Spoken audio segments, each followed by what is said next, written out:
वडार समाजाला वडार समाजातीलच लोक खाली खेचण्याचे काम करत आहेत, अशी खंत आज महाराष्ट्र राज्य वडार समाज संघातर्फे आयोजित पत्रकार परिषदेत करण्यात आली।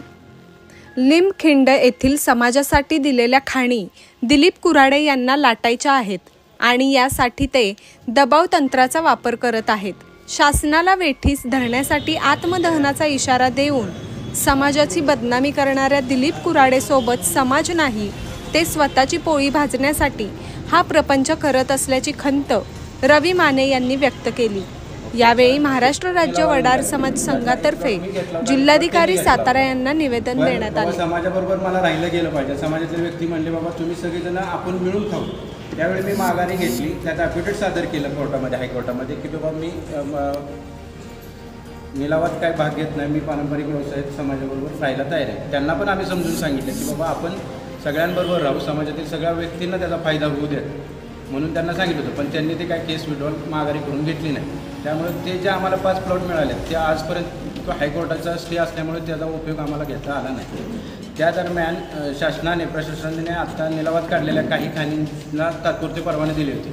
ते कशा पद्धतीने दिले होते? त्यांनी 15% रक्कम भरली होती आगावर रॉयल्टीची, तर त्या रॉयल्टीच्या अगेन्स्ट पर्यावरणाची मंजुरी त्यांना नाही मिळाली म्हणून शासनाने त्यांच्या नियमाच्या अधिकारात त्यांना तात्पुरते परवाने दिले। त्यांच्या परवाना संपल्यावर आम्ही 15 नंबर प्लॉट नंबर 15मध्ये ॲप्लिकेशन केलं सोसायटीच्या नावावर। प्रशासनानं आम्हाला ते 15 प्लॉटमध्ये 3500 ब्राचं हे परमिट तात्पुरता परवाना दिला। त्याच दरम्यान त्याच्याच नातेवाईकांनी 8000 ब्राचं एका व्यक्तीने टाकलं होतं। तर 8000 ब्रास न देता प्रशासनानं बाबा समाजातील गरीब घटकांना त्याचा मिळावा फायदा म्हणून 3500 ब्रासला दिले। तर हा बाजाराने परत त्या आमच्या विरोधात हायकोर्टात याचिका दाखल केली, पण न्यायप्रविष्ट बाब असल्याने न्यायालयाने त्याचा योग्य दाखल घेऊन ती केस निकालित काढण्यात आली।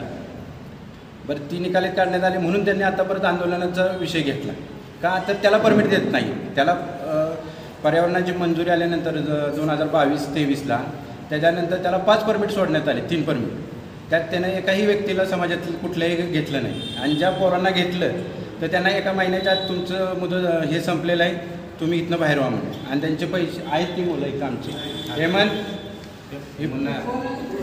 तर त्या पोरांना सुद्धा काम करून दिलं नाही। असे कुठल्याही व्यक्तीला घेऊन तू सामावून काम करत नाही, प्रत्येक वेळी फक्त समाजाचाच वापर करून त्यांनी हे केलेलं आहे। नेमकं प्रेस आजची घ्यायचं कारण काय? परवाची प्रेस झाली त्याच्यामध्ये त्यांनी आत्मदानाचा इशारा दिलेला आहे, समाज म्हणून ही इशारा दिला आहे ना। आज समाज म्हणून तुम्ही इतक्या मोठ्या संख्येने जावाय, नेमकं तुम्ही आज प्रेस का घ्यायचं? तुमची काय भूमिका आहे, काय मांडायचं नेमकंपणानं सांगा। महाराष्ट्र राज्य वडार समाज संघटनेचे जिल्हाध्यक्ष रामभाऊ नलवडे, आम्ही गेली 10-15 वर्षे ह्या खाणीच्या संदर्भात आमच्या खाणी बंद झाल्यापासून आम्ही झगडतो। ज्या ज्या वेळेला फायदा होईल त्या त्या वेळेला ह्यांनी दिलीप कुऱ्हाडेंनी आमच्याबरोबर फायद्यापुरता राहिला, फायदा संपला की बाजूला इथं आत्मदहन करू, तिथं हा उपोषणला बसू, हाच उद्योग केला त्यांनी आतापर्यंत। की गरिबांची व्याख्या सांगतोय, गरीब हे कशानं? याच्याकडे फॉर्च्युनर गाडी आहेत, इनोवा आहेत, याच्याकडे 4-4 क्रेशर आहेत, ही कशावर नाही गरिबीची गरिबांची वाक्य त्यांनी सांगावी, समाजाचं शासनाला सांगावं आणि ह्याची चौकशी व्हावं। 5 नंबर ह्याच्याकडे गाड्या, नंबर 5 नंबरच्या गाड्या सगळ्या आमदारच्या नाहीत, कुणाच्या खासदारच्या नाहीत, पण ह्याची 5 नंबर सगळ्या गाड्या 5 नंबरचे आहेत। हे नंबर खरे आहेत का खोटे आहेत चौकशी करावी आणि ह्याला हे कसे नंबर मिळाले हे जावं आहे। ह्यांनी 12.5 आम्हाला शासनानं दिलेलं, त्यात ह्यांनी निलावात 2 फ्लॅट बोलला आणि आमच्या पोटावर पाय आणला। आम्ही याच्या संदर्भात कोर्टात गेलो, अजून कोर्टात केस चालू आहे। 1 नंबर फ्लॅट 4 नंबरमध्ये यांनी धुरळा केला नुसता, रात्रंदिवसात रात्रीसुद्धा यांनी चालवलं, क्रेशर कडी मशीन चालवली आणि ह्या समाजाला वेठीस धरलं त्यांनी। आज म्हणतो महिला काल आणलेल्या बचत गटाच्या म्हणून आणल्या, मीटिंग आहे म्हणून सांगून आणली आहे आणि त्याला कलेक्टर त्याला मिटिंगला बोलावलं म्हणून सांगितलं। अशा बोलून महिला घेऊन आला, घरातल्याच महिला, दुसरे कोणीसुद्धा नाही। आमची आज एवढे सगळे समाजाची लोक आले की त्यांनी सांगावं की बाबा ही खरं आहे का खोटं आहे ते। निवेदनाचं द्यायचं कारण काय होतं? समाजाला प्रत्येक वेळी प्रशासनाची आणि समाजाची बदनामी हा म्हणून व्यक्ती करतो, याचा स्वार्थ साधण्यासाठी फक्त हा उद्योग चाललेला आहे म्हणून आम्ही निवेदन दिलं। आम्ही सुद्धा त्यांच्याबरोबर होतो, आमच्यावर ते होते, इतका लढा दिला, आम्ही सगळं मिळवले। आमचं मत काय, आता मिळालं तर आपण सगळी मिळून खाऊ ना, समाजातील जे गरीब घटके आहेत त्यांना त्याला प्राधान्य मिळालं पाहिजे ना। पण त्या व्यक्तीला सगळं स्वतःलाच हवं आहे. त्यांनी परमिट 3-4 परमिट मिळाली, त्याच्या परमिटचं त्यांनी किती लोकांना घेतली त्यांनी सिद्ध करून दाखवलं. सुप्रीम कोर्टातून त्यांनी स्टे उठवून आणला. त्यांनी नाही आणलं सर. ऐका ना सर, हां, ठीक. सुप्रीम कोर्टातून त्यांनी स्टे उठवून आणला आणि ते स्टे उठवल्यानंतर समाजाला खाणी मिळाव्यात म्हणून त्यांचं हे होतं. पण त्यांचा आरोप असा आहे की समाजाला खाणी मिळत नाही, संघटना ह्या स्वतः त्या खाणी आपल्या नावावर करून घेतात. संघटनेचे अध्यक्ष जे आहेत ते अध्यक्ष संघटनेच्या नावावर ते स्वतः लाटतात असा त्यांचा आरोप आहे. समाजाला यातलं काहीच मिळत नाही असा त्यांचा आरोप आहे. जी समाजातले काही जे अध्यक्ष लोक आहेत पुढारके, ही लोक स्वतः खाणी खात्यात असा त्यांचा आरोप आहे. काय सांगाल? 2 मिनिट सर. कसं आहे, आज तुम्ही आणि आम्ही काही हे नाही आहे, तुम्ही प्रशासनाला त्याची सगळी माहिती घेऊ शकता. ॲक्च्युली त्यांनी काय पर्यावरणाची अट उठवली नाही. पर्यावरणाच्या अट उठवण्यासाठी महाराष्ट्र राज्य वडार संघ हा जो महाराष्ट्र म्हणजे हे त्याच्या सगळ्या सदस्यांनी तिथं ॲप्लिकेशन केलं. त्यात 4 ॲप्लिकंट म्हणून पिटिशनर म्हणून 4 जणांची नावं दिली. एक एवन दिलीप कुराणेंचं नाव आहे, पवार काय ते नाव शिवाजी पवार. म्हणजे प्रत्येक जिल्ह्यातला एक एक माणूस प्रतिनिधी म्हणून आम्ही तिथं पाठवला. हा संघटनेचा विषय होता म्हणून न्यायालयानं त्याच्यावर स्थगिती दिली. स्थगिती दिल्यानंतर प्रथमतः 4 नंबर प्लॉट हा निलावात गेला नव्हता. तर तिथं जागा शिल्लक असल्यामुळे ह्यानं ॲप्लिकेशन केलं की मी ॲप्लिकंट आहे, मलाच परमिट मिळालं पाहिजे म्हणून त्यांनी परमिट स्वतः घेतलं. त्या दरम्यान 2 हेक्टरचा तो प्लॉट आहे. त्या दरम्यान 1 हेक्टर शिल्लक राहिले होते. त्यात महाराजांनी बाबाराजांनी मला सांगितलं की बाबा तू समाजातल्या लोकांना घेऊन तिथं कर, म्हणून मी ती सोसायटीवर ॲप्लिकेशन केलं. ॲप्लिकेशन केल्यावर मला मिळालं. त्यात मी 15 जणच हे घेतली आमच्या समाजातली. आणि परत तो आमचा विषय झाला की बाबा किती मग असं घ्यायचं. मग त्यात 9 जणं आम्ही आमच्या समाजातली इंदिरानगर परिसरातली 9 जणं तिथं त्यांच्यात गाठली. त्यांना आम्ही पैसे पण दिले, जे रॉयल्टीचं चलन भरावं लागतं ते पैसे आम्ही तिथं त्यांना दिले. 1 महिन्याच्या आत त्या मुलांना ते म्हणले की बाबा हे संपलेलं आहे तुमचे, तुम्ही जेवढे पैसे दिले तेवढं तुम्ही उत्खनन केले, ह्याचं काय तुम्हाला आता तुम्ही बंद करा. मग त्या दरम्यान माझे त्यांचे वादविवाद झाले. अहो तुम्ही म्हटलं परमिट आहे, मोजणी आल्यावर बघू आपण त्याचा काय हिशोब आहे, तर त्याप्रमाणे करता येईल ना, तुम्ही त्या पोरांना करून द्या. त्यांनी त्या मुलांना करून दिलं. तिथून पुढं नंतर त्यांचं परमिट संपलं 6 महिने. त्यांनी परमिट रिन्युअलसाठी अर्ज केला, त्यांना ते परमिट मिळालं परत. नंतर माझ्या सोसायटी मी परत अर्ज केला. तर ह्या दरम्यान त्यांनी अर्ज केला की बाबा हा मी हे मलाच कोर्टानं दिलेलं आहे आणि बाकी कुणाला तुम्ही समाजातल्या कुठल्याही व्यक्तीला माझी परवानगीशिवाय देऊ नये. ते पत्रक त्यांनी स्वतः पत्र दिलं, त्यामुळे मला त्या 4B मिळालं नाही. नंतर प्रशासनाचा निर्णय झाला, ज्यांनी निलावात पैसे भरलेले आहेत 15% रक्कम, त्या निलावधारकांना त्यांनी सांगितलं की मी तुम्हाला तात्पुरते परवाने देतो. मग त्यात गिजरे स्टोन क्रेशरवाल्यांनी 15 नंबर प्लॉट घेतला होता. परत श्री गणेश कन्स्ट्रक्शनने 12 नंबरचा प्लॉट घेतला होता आणि 7 नंबरला रणजित सावंत यांनी प्लॉट तात्पुरते परवाने घेतले. त्यात गिजरे स्टोन क्रेशरचा परवाना संपल्यानंतर आम्हाला आता पर्यावरणाची अट लागत नाही, त्यामुळे आम्ही तिथं ॲप्लिकेशन केली सोसायटीवर की बाबा आम्हाला द्या, पर्यावरणाचं आम्हाला नाही लागत त्या तिथं आम्हाला खांद्या. आम्ही 3500 ब्राचे केले. त्या दरम्यान त्याच्याच नातेवाईकांनी त्याच्या बाच्याने तिथं 8000 ब्राचं मागणी केली. पण प्रशासनानं चांगला विचार करून आम्हाला सहकार्य करून आम्हाला सोसायटीवर हे दिलं. बस प्रशासनाच्या विरोधात त्या माणसाने परत कोर्टात घातली. मग प्रत्येक वेळी कोर्ट आणि आंदोलनं करतो असा धमकी देऊ. बरं त्यांना 3 परमिट मिळाले. त्यांनी कुठं घेतलं समाजातलं? एका व्यक्तीला त्यांनी घेतले, त्यांनी उभं करावं की तो व्यक्ती माझ्याबरोबर येत नाही. तुमच्यावर असाही आरोप आहे की तुम्ही शासकीय अधिकाऱ्यांचे एजंट म्हणून काम करताय. तुम्ही खाणीचे जे मालक असतील किंवा ओनर असतील यांच्याकडनं पैसे गोळा करताय आणि संबंधित अधिकाऱ्याला पैसे देण्याचं काम तुम्ही करताय आणि त्यात ते स्वतःसुद्धा होते बरेच वर्ष असं त्यांनी सांगितले. तर हे पैसे गोळा करायचा काय विषय? कुठल्या अधिकाऱ्याला पैसे गोळा पाठवत होता तुम्ही? काहींना आरोप करणं हे सोपं असतं. काहीतरी बिनबुडाचे आरोप करायला त्यांनी पुरावे सादर करावे. ते काय टेस्ट कुठले करायचे म्हणले तर प्रथमतः त्यांनी स्वतःचे करून घ्यावे की त्यांनी काय केलेलं आहे. त्यांनी सांगितले की स्वतः मी सुद्धा होतो पैसे द्यायला. नाही साहेब, कसं असतं तुम्हाला सांगतो, रॉयल्टीचे पैसे भरणं त्यांना फुकट हवं. ज्या आम्हाला समाजाला 200 ब्राची रॉयल्टी माफ आहे त्यांचं मत आहे की ती सगळं आम्हाला फ्री पाहिजे. ही 10-15 जणांचं ओळखपत्र घेणार, त्या 15 जण 3,000 ब्राचचं त्यांना फुकट खायचं आहे. तसं आम्हाला नको आहे. शासनाचा पण फायदा झाला पाहिजे आणि आमचा पण फायदा झाला. आम्ही शासनाला रॉयल्टी भरलेली आज 3500 ब्राचचे आम्ही 24 लाख रुपये भरलेले, ते त्यांना बघवलं नाही. आणि बरं आम्ही एकट्यानं भरलेलं, आम्ही 20 जणांनी काढून कॉन्ट्रीब्युशन जेवढे काय घेतील तेवढे काढून आम्ही भरलेले. मग ह्यात चुकीचं काय सर? कुठलाही अधिकारी पैसे घेत नाही आमच्याकडून. हा आरोप पूर्णपणे हे त्यांना काहीतरी आमच्यावर आरोप करायचे म्हणून त्यांनी त्या केलं. ते गिजरे गोळा करतात, मी करतो, काही संबंध नाही. त्यांनी पुरावे सगळं दाखल करावं. तसं आरक्षित जागेवर ते इतर जणांना फ्लॅट दिलेले, जे हे दिलेलं ठेका दिलेला असं त्यांचा आरोप आहे. तो तुम्हाला सांगितलं की 15% रक्कम त्या निलावधारकांनी भरली. ते 3 वर्ष झाले पैसे शासनाकडे अडकले होते. त्यात सगळ्या परवानग्या झाल्या होत्या. पर्यावरणाची परवानगी NGTने हे केलेलं आहे, त्यामुळे त्यांना मिळाली नाही परवानगी. त्यामुळे शासनाने काय निर्णय घेतला की बाबा त्यांच्या अधिकारात त्यांना तात्पुरते परवाने देता येतात. मग त्यांनी 15% रक्कमची भरलेली ते त्यांनी त्या कॅल्क्युलेशन करून कुणाला 10 महिन्याची मुदत दिली, कुणाला 12 महिने, कुणाला 13. जसे पैसे त्यांच्या त्या प्लॉटला भरले असतील तेवढ्याप्रमाणे मुदत दिली. आज त्या तिन्ही प्लॉटची मुदत संपलेली आहे. आता ते त्यांच्याकडे ज्या काय महिला होत्या, आता तुम्ही म्हणता ते त्यांच्या घरच्या महिला आहेत, त्यांनी आत्मदानाचा इशारा दिलेला 15 ऑगस्ट रोजी आमचं काम झालं नाही किंवा समाजाला जर ठेका मिळाला नाही तर आत्मदान करणार आहे, हा एक त्यांचा इशारा आहे. आणि दुसरी गोष्ट असं आहे की तुमच्या वडार समाजामध्ये ह्या 2 गटामध्ये किंवा 2 ह्याच्यामध्ये जी काय भांडणं चाललेली आहे ह्याचा परिणाम एकंदरीत समाजाचा जो व्यवसाय आहे पारंपरिक व्यवसायावर होत नाही का? 2 समाजातली भांडणं जी आहेत तुमची, या भांडणाचा तुमच्या व्यवसायावर परिणाम ही कुठं मिटणार आहे का असंच चालू राहणार आहे? साहेब, ॲक्च्युली ह्या संघटनेवरच त्यांनी आत्तापर्यंत आंदोलनं हायकोर्टात, सुप्रीम कोर्टात ह्या संघटनेच्या द्वारेच केलेलं आहे. ह्या पत्राचा वापर आम्ही त्यांच्याबरोबर होतोच की आम्ही काय मंत्रालयापर्यंत आम्ही आत्मदानासाठी गेलो. मी अध्यक्ष आहे. आत्मदानासाठी आम्ही त्यांच्याबरोबर सगळीकडे होतो. पण ज्यावेळी मिळाली ती भाकरी 4 तुकडे केले पाहिजेत ना. तर अख्खी जर भाकरी खात असेल तर आम्ही तुमच्याबरोबर कसे राहू? आम्ही तुम्हाला नेते कसे मानू? आम्ही म्हणत नाही आम्हाला नेते म्हणा. आज सगळी सुशिक्षित आहेत, म्हणजे थोडंफार काय होईना लोकांना कळतं की बाबा काय केलं पाहिजे आणि कुणावर जायला पाहिजे. आम्ही जर पाहिजे ते म्हणतात की अध्यक्षांनी घेतला तर अध्यक्षांनी कुठली खाण घेतली दाखवून द्यावं. सगळ्यांना मिळाली पण मला खाण मिळाली, मी अध्यक्ष असून. म्हणजे आजपर्यंत कुणालाच नाही मिळाली. एक वस्तू आहे साहेब, मी तिथं लिलावात भाग घेतलेला होता, मला मिळाली होती ते 15 नंबरमध्ये पाठणं होतं, तेवढंच मी चाललं. नंतर जे समाजाला मिळालं त्यात मी समाजातले 20 जणं घेऊन काम करतो आत्ता. आज पोरं ती सगळी जी बेरोजगार नको ते उद्योग करत होते आज ते रोजगाराला लागले. असेच आज आमच्या प्रत्येक कुटुंबातला एक व्यक्ती तिथं काम करावं अशी आमची अपेक्षा आहे. आणि शासनानं आम्हाला दिले, मग आम्ही शासनाच्या विरुद्ध का भांडू? शासनाची आम्ही बदनामी का करू की शासन पैसे घेते? शासनाने पैसे घेतले, कुठले घेतले? रॉयल्टीचे पैसे घेतले. शेवटी शासनसुद्धा चाललं पाहिजे ना. बिना रॉयल्टीचं समजा मला 200 ब्रास आहे, मग माझे हजारो आहेत लोक, मग 1000-2000 म्हणजे असं उत्खनन होतच नाही. म्हणजे दरवर्षी मी फुकटच खाणार का? त्यांचा हेतू तोच आहे, दरवर्षी त्यांना फुकट खायचं, आम्हाला नाही खायचं. आम्हाला शासनाला सुद्धा पैसे भरायचे आणि आमचा रोजीरोटीचा पण प्रश्न सुटला पाहिजे. म्हणजे समाजाच्या नावावर खाणे घेऊन फुकट त्यांना पैसे खायचे, रॉयल्टी बुडवायचे असं तुमचं म्हणणं आहे? आमचं म्हणणं तसं नाही आहे. आम्हाला जे राज्य शासनानं 200 ब्रास माफी प्रत्येक व्यक्तीला दिलेली आहे.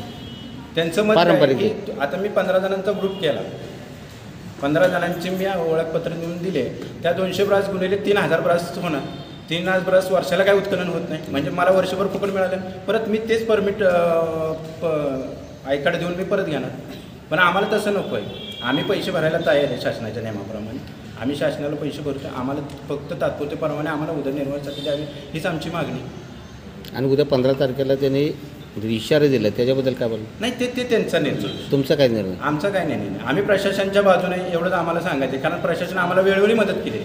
म्हणजे प्रशासनाने आमच्यासाठी 15 प्लॉट असताना त्यात आम्हाला 5 प्लॉट दिले समाजाला, 12.12 हेक्टर दिले. ह्याच्यात श्रेय तुमच्या सगळ्या मित्रकार बंधूंचंच आहे. कारण ह्याच्या आधी आम्ही आंदोलनं केली, उपोषणं केली, त्यावेळी तुम्हीच सर्वांनी आमची बाजू मांडल्यामुळं आम्हाला आज तो न्याय मिळालेला आहे. ह्याच्यात आम्हाला बरंच दोन्ही नेत्यांचे आशीर्वाद लाभलेले. पाक मंत्रालयापर्यंत त्यांनी प्रयत्न केलेले. आम्ही स्वतः पाक प्रयत्न, या अध्यक्ष एवढे वयस्कर असताना, ते मुकुंद पवार आमचे अध्यक्ष असताना पाक त्यांनी सुद्धा मंत्रालयात त्याचा फॉलोअप करून आम्हाला ते मिळाले आहे. ह्याच्या आधी आम्हाला हातपुडीचं ह्याच्यासाठी परवानगी होती, पण आम्ही बाबाराजांनी मंत्रालयात त्याचा पाठपुरावा करून ब्लॅस्टिंग चार्ट आम्हाला शिथिल केली, ब्लॅस्टिंग चार्टची परवानगी मिळवून दिली. त्यामुळे आम्हाला तात्पुरते परवाने घेतात की आज शक्य नाही ना सर. म्हणजे आज तुम्ही मोबाईल पहिला आपल्याला वॉकी टॉकी वापरा, म्हणजे साधे फोन होते, आज मोबाईलशिवाय आपण जगू शकत. तसंच आज यंत्रणा वापरल्याशिवाय आम्हाला सुद्धा काम करता येणार नाही. त्यासाठी 15 वर्ष त्यांनी घेतलेला निर्णय किंवा त्यांची जी मागणी ती चुकीची असेल मला म्हणायचं. आम्ही त्यांची मागणी चुकीची अशी म्हणत नाही आहे. मागणी त्यांची समाजासाठी आहे, बरोबर आहे. पण केव्हा तुम्हाला नाही मिळाल की तुम्ही मागणार का? तुम्ही त्यावेळी समाजाला वेटीस धरणार का? तुम्ही समाजाबरोबर तुम्हाला मिळाल, शासनाने दिले, आज त्यांना का देत नाही? त्यांना सुद्धा परमिट दिलं होतं. आज त्यांच्यावर दंडात्मक कारवाई झाली म्हणून त्यांना परमिट सोडण्यात देत नाही. त्यातनं प्रशासनानं त्यांना काय सांगितलं की तुम्ही सोसायटी काढा, सोसायटीत किमान 15-20 जण सभासद करून तुम्ही घ्या. आमच्या रजिस्टर संस्था आहेत, त्यांनी आमच्यावर आरोप केला हायकोर्टच्या ह्याच्याप्रमाणे. हे बघा, ही नोंदणी प्रपत्र महाराष्ट्र शासनाने दिले, ही नोंदणी प्रपत्र चुकीचं आहे का आमचं? ते म्हणतात की भोगच सोसायटी आहे.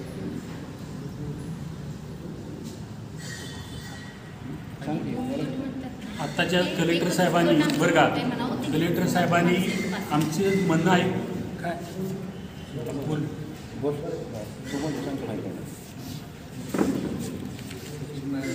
ॲक्च्युली आम्ही 2018पासून हायकोर्टला खाणी मिळवण्यासाठी आम्ही लढतो आहे. बाकीचे विषय आमचे अध्यक्ष आणि माने साहेबांनी बोलले. महाराष्ट्र राज्य वडार समाज संघाचे अध्यक्ष माननीय रामभाऊ अण्णा नलवडे, तसेच मी वडार महाराष्ट्राचे अध्यक्ष इथं राजू पिसाळ सर आहेत. तसेच या ठिकाणी वडार पॅन्थर महाराष्ट्र राज्य याचे अध्यक्ष विटकर साहेब, अशा तिन्ही संघटना आम्ही एकत्र आहोत आणि गेले 16, 17, 18पासून आम्ही लढतो आहे. आणि हे लढत असताना आम्ही सगळे एकत्र काम करत होतो. आता ज्या व्यक्तीचं नाव घेतात तो व्यक्तीसुद्धा आमच्याबरोबरच होता आणि आम्ही सगळे असे एकत्र लढा देत होतो आणि एकत्र लढा संघटित होऊन लढा देत होतो. या संघटनेच्या माध्यमातून आम्ही प्रयत्न केले आणि आम्हाला प्रशासनानं आम्हाला सहकार्य केलं आणि 12.12 हेक्टर ही आमच्या समाजासाठी राखीव जागा ठेवली. ती राखीव जागा ठेवल्यानंतर आमच्यामध्येच थोडेसे जे वर्चस्व वाद आहेत ते फोफवल्यामुळं त्यांना थोडंसं वाटलं की नाही समाजाला सगळंच मिळणार, मग आपलं श्रेय कुठं जाणार. मग त्यांनी दोन प्लॉट जे आहेत आमच्यामधले ते लिलावाकाढा आणि 2 प्लॉट ते पारंपरिकमध्ये ठेवा असा एक विषय झाला. त्याच्यावर हे विषय झाल्यानंतर समाजाला थोडंसं 12.12 हेक्टर मिळाल्यानंतर अंधारात ठेवण्यात आलं. समाज हा आमचा अडाणी समाज आहे जो दगडखाणीचं काम करतो. आत्ताशी कुठेतरी आमचा समाज सुशिक्षित व्हायला लागला आहे. आत्ताशी लोकांना कळायला लागले की GR काय असतो, आपल्यासाठी काय अधिकार आहेत, थोडेफार आत्ता आमच्या युवा पिढीला कळायला लागले जे सुशिक्षित आहेत. पण यापूर्वी आम्हाला काय माहिती नव्हती. पण आता ते कळायला लागल्यानंतर आम्हाला थोडंसं कळलं की आम्हाला 12.12 हेक्टर भेटले हे पण आम्हाला 6 महिन्यानं कळलं.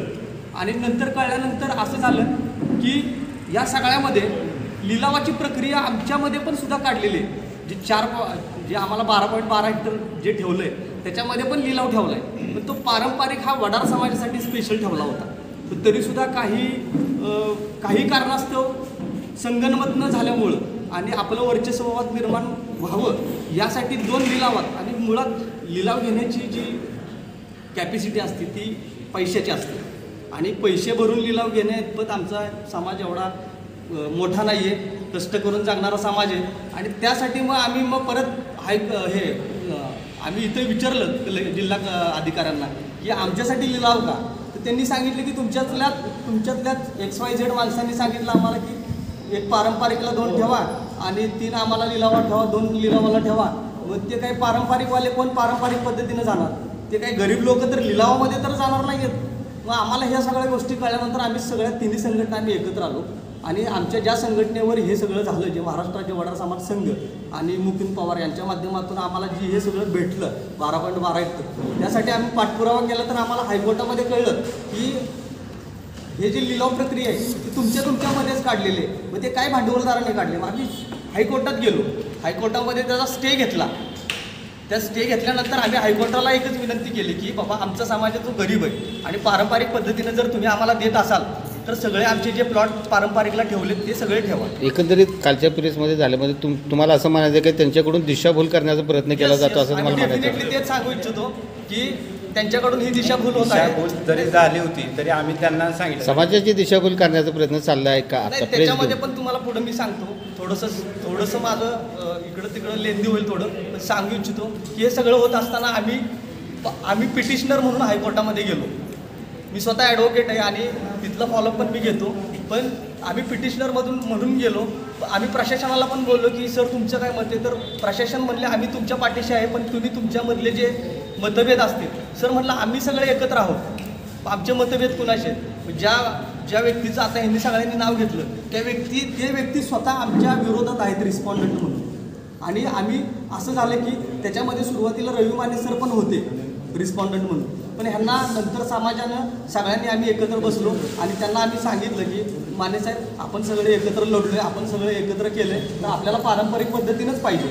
आपल्याला लिलाव पद्धतीमध्ये सहभागी व्हायचं नाही, कारण आपला तो राईट आहे, आपला अधिकार आहे. आणि त्या अधिकारानुसार आम्ही एकत्र आलो. रवी मानेंनी एक ॲफिडेव्हिट सादर केलं हायकोर्टामध्ये की मी समाजाबरोबर आहे आणि रवी मानेंचं ॲफिडेव्हिट मंजूर झालं. त्या अनुषंगानं मग आम्ही सगळे एकत्र आलो. त्याच्यानंतर आम्ही त्यांनासुद्धा बोललो की आपण एकत्र बसू, आपण सगळे मिळून लढलोय. त्यामुळे तुम्ही एकाच्या पारड्यामध्ये 50% आणि समाजाला 50% असं काही करू नका.